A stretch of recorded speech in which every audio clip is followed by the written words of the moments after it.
Jepang mengerjakan para Romusha dulu. Dibayar tahun 42, 43, 44 sampai 45 di semua lini.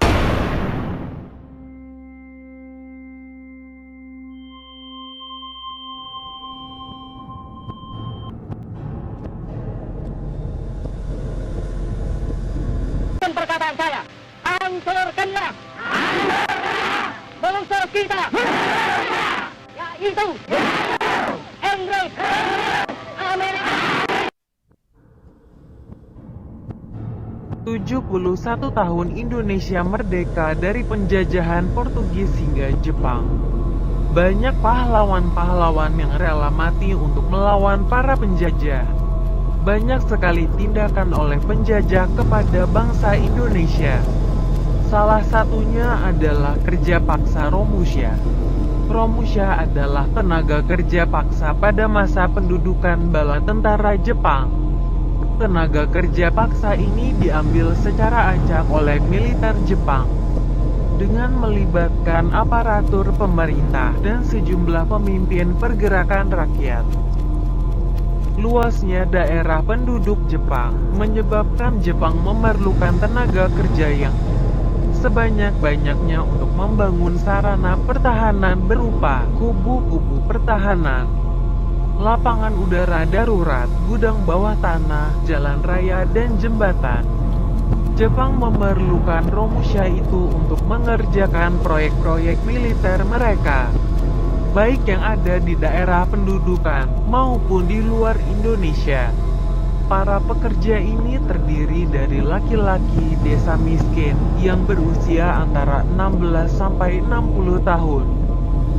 Ambo dulu setahun sampai 42 dibawa oleh Jepang ke Sumatera Barat ini, yaitu ini sekolah kan.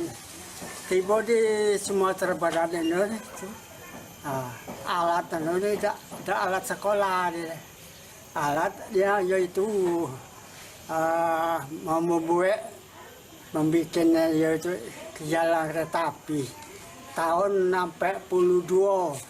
Tidak hanya di Indonesia saja, pekerja Romusha dipaksa untuk melakukan kerja di luar negara Indonesia seperti di Burma, Muang Thai, Vietnam, Malaysia, dan Sarawak dan pulau-pulau bagian timur. Dari kira-kira 500.000 orang yang dikirim kerja paksa, hanya sebagian kecil saja yang kembali setelah perang usai.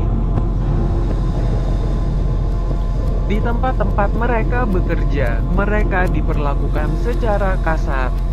Kesehatan tidak dijamin, makanan tidak cukup, serta pekerjaan yang sangat berat. Bahkan, untuk pakaian para Romusha hanya menggunakan celana dari karung goni untuk menutupi auratnya. Bahan karung goni sendiri merupakan bahan yang tidak nyaman dikenakan dan menjadi sarang kutu.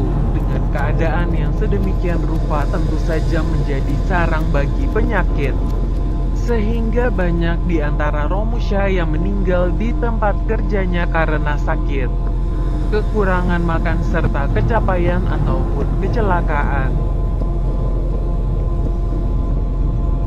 Soekarno mengatakan, Romusha merupakan luka bangsa yang tidak pernah kering. Bahkan luka itu akan terbawa hingga dirinya mati. Namun, dia menyatakan ada harga mahal yang harus dibayar. Dalam persoalan Romusha ada harga yang harus dibayar. Harga itu adalah suatu kepentingan yang sangat besar, yaitu kemerdekaan Indonesia. Harga itu tidak bisa untuk ditawar-menawar lagi. Kemerdekaan Indonesia adalah bayaran bagi para Romusha yang tidak akan pernah habis, bahkan tidak akan pernah terbayar oleh materi.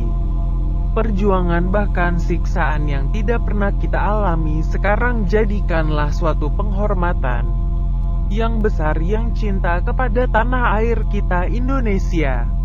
Keberhasilan bangsa Indonesia memproklamasikan kemerdekaannya merupakan salah satu bukti cinta para pahlawan terhadap bangsa dan negara.